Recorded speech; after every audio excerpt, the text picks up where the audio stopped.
Hello friends, કેમ છો? આજે આપણે બનાવવાના છીએ તરબૂચની તૂટી ફૂટી. જી હા મિત્રો, તમે સાચું જ સાંભળ્યું કે તરબૂચની તૂટી ફૂટી હોય? હા હોય. તો ચલો આપણે બનાવીએ તરબૂચની તૂટી ફૂટી.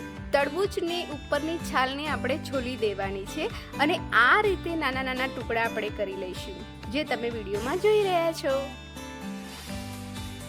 બધા જ ટુકડા કરીને એક મોટી તપેલીમાં આપણે એને રાખી લઈશું.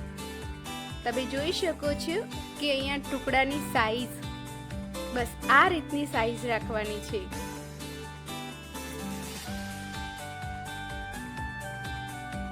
તપેલી થોડીક મોટી લેવાની છે અને અંદર પાણી એટલું નાખવાનું છે કે ટુકડા થોડાક તરે.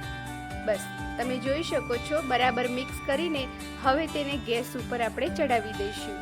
ગેસનું તાપ ફાસ્ટ રાખવાનું છે. તપેલી લઈશું ચાસણી બનાવવા માટે.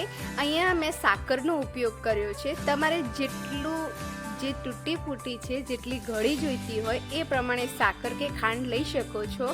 અહીંયા મેં 2 વાટકી જેટલી ફૂલ ભરીને સાકર લીધી છે, એટલે આપણે સાકરની ચાસણી બનાવવાના છીએ. તમે ખાંડનો પર ઉપયોગ કરી શકો છો.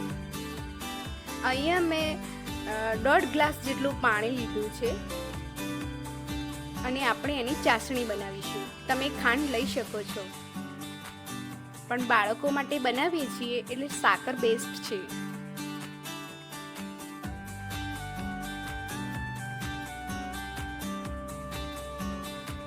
અહીંયા આપણે ફરીથી એકવાર અહીંયા જે તરબૂચના ટુકડાને ગેસ ઉપર ચડાવી દીધા છે એને જોઈ લઈએ. તમે જુઓ કે હવે ગરમ થઈ ગયું છે, એટલે હવે એને આપણે ઢાંકી દઈશું.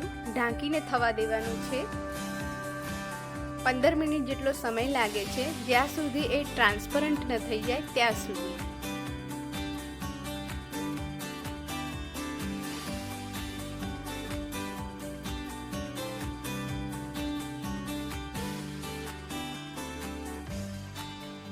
અહીંયા આપણે ચાસણી બનાવવા મૂકી દીધી છે.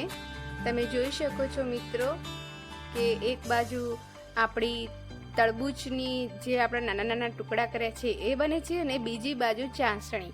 બંને ગરમ જ છે અને આ પ્રોસેસ ગરમમાં જ કરવાની છે. ચાસણી આપણી તૈયાર છે. હવે આ ચાસણીની અંદર આપણે કલર એડ કરવાના છે.